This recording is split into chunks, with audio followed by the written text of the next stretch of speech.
The Didache is said to have been rooted in the teachings of the 12 disciples of Jesus, and it certainly could have due to its early date. Knowing this, it is important to hear what the Didache says. Therefore, today we will dive into the background, content, and legacy of the Didache.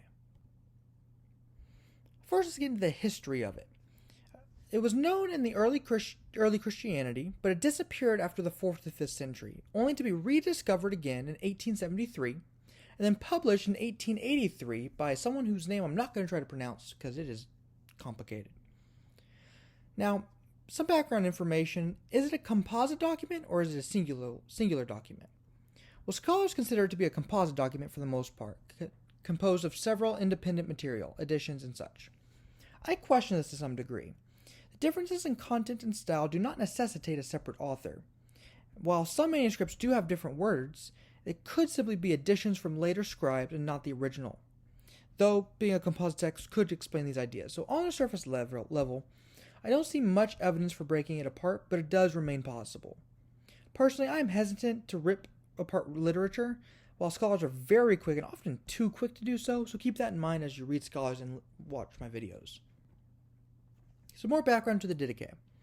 1, it is an anonymous document. 2, let's get into the dating. Now, scholars have dated it between 50 AD and the 3rd century AD, so a very long span of time, but most scholars would date it to about 100 AD.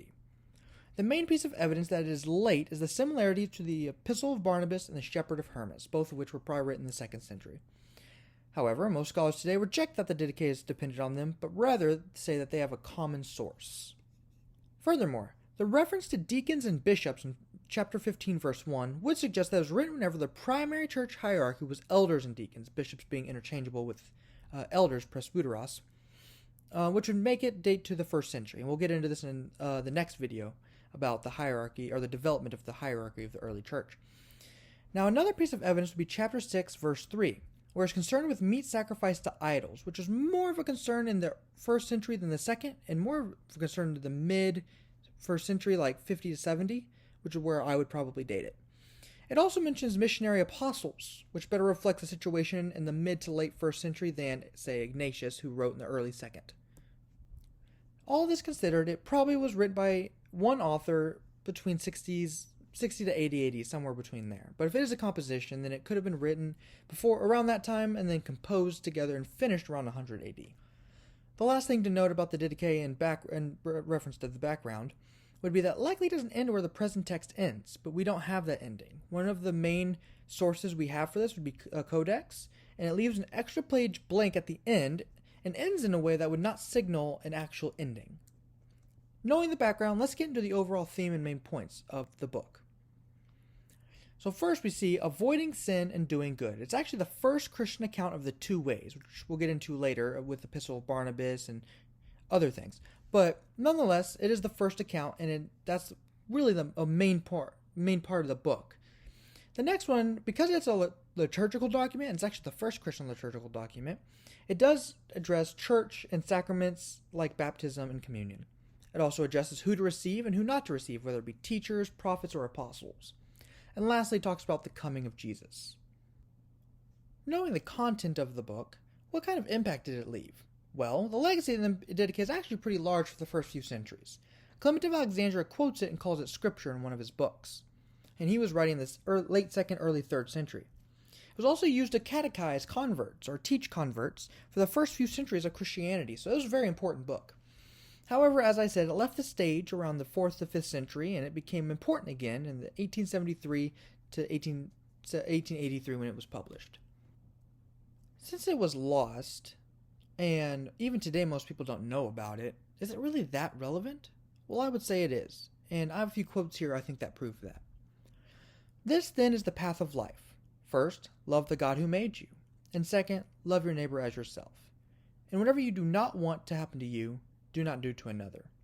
That's a pretty basic, and I love the song Love God, Love People by Danny Gokey, and I think this perfectly encapsulates that, I guess.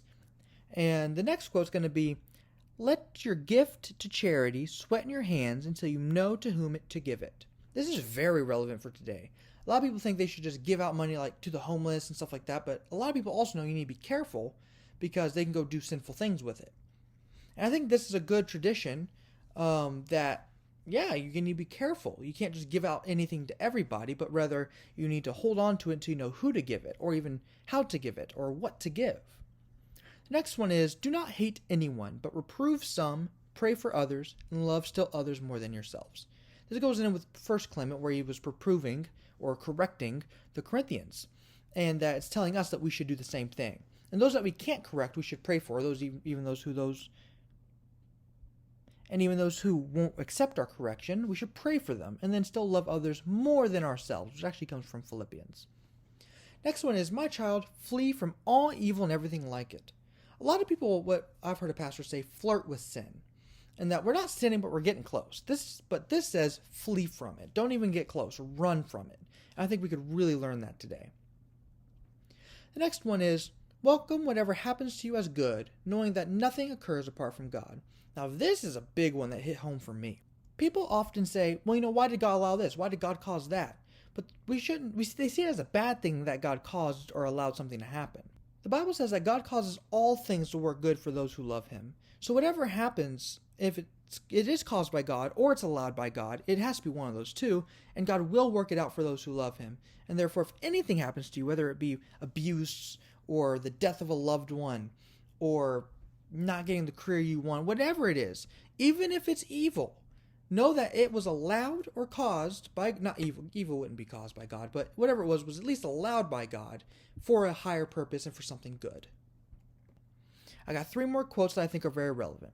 1, for if you are partners in what is immortal, how much more than what is mortal? So I think that's relevant today, kind of like it's almost close to what I ended with Clement of Rome said, except he said the opposite. But I think that's a very, very beautiful quote. Next, for if you can bear the entire yoke of the Lord, you will be perfect. But if you cannot, do as much as you can. A lot of people think, well, I can't do everything God commands me, so I'm just not going to do any of it. I'm going to do what I want. But the Didache very much is against that and says, try your best. Try for perfection. And if you can't, then do what you can. Do as much as you can. Don't just give up. And lastly, this is very important to me, but both the one baptizing and the one being baptized should fast before the baptism, along with some others if they can, but command the one being baptized to fast 1 or 2 days in advance. I think fasting is a very lost discipline in the modern age, and I think it should be re-put into practice. And I think this is especially true for those being baptized, as they are about to enter a whole new world and a whole new lifestyle. I think they should fast to get them ready for it. Another way in which it is relevant, at least in historical studies, is the traditions in them. They're probably not based on the Gospels, a lot of the traditions, and we'll see some, like don't give what's holy to the dogs, or some things we've already read, like love God, love people are the first 2 commandments, and love your neighbor as yourself, and the golden rule. That's probably oral traditions and not based on the Gospels, because it was written very early, and you probably didn't have access to the Gospels. And on top of that, they weren't really an oral culture, so there probably wouldn't have been many Gospels just laying around. And so, same reason for 1 Clement, it was probably based on oral traditions. And it shows that the oral traditions did not change much, because they wrote it and the Gospel writers wrote it, and we actually have some of the same from Clement or Polycarp, and we see they didn't change that much. And I think that's very important. Now let's get into some controversial topics. This is always fun. The Didache chapter 2 verse 2 says, do not abort a fetus or kill a child that is born. This is obviously very relevant for the modern age, and it shows that early history, actually throughout all of church history, abortion was never, ever considered okay. And it wasn't until recently, quote-unquote, Christians were like, well, we can kill our children. No, it was always said, the Bible was always against it, Christianity was always against it, and we should still be against it. The next one is, do not remove your hand from your son or daughter, but from their youth teach them the reverential fear of God. That's Didache chapter 4, verse 9. In the age of positive parenting, we have a lot to gain from this verse, because positive parenting is a very bad idea, and the Bible's against it, early church traditions against it. Now, of course, you shouldn't abuse your kids, and I think that's kind of obvious, but we should discipline them. Next one is, but let no one eat or drink from your Thanksgiving meal, that is, the Eucharist or the Lord's Supper, unless they have been baptized in the name of the Lord. For also the Lord has said about this, do not give what is holy to the dogs. Now that's a quote from Matthew, and it's fascinating because I would argue it's the first non-New Testament writing that talks about baptismal regeneration. If he's calling those who aren't baptized dogs, why would he call Christian dogs? Well, he's not, because they're not Christians, because if they're not baptized, they're not Christian. And I think this is the early text that says, I think it's the New Testament too, but the early non-New Testament text that says it. And it makes sense that it was really early on too, because it was always a belief of the church until like the 16th century. The last one is, confess your unlawful acts in church, and do not come to your prayer with an evil conscience. That's first part, confess your unlawful acts in church. I think confession to a pastor or a priest or whatever is actually a good thing, because you can confess to anybody and directly to God. But even James talks about confessing to one another, and I think your pastor is the most safest place you can do that. The last miscellaneous thing I'll get into is the end times. He has a very interesting idea of how the chronology of the end times will happen. So, one, he believes that evil will increase in the end times. Two, he believes in Antichrist, as you'll see from that quote. Then a tribulation will come.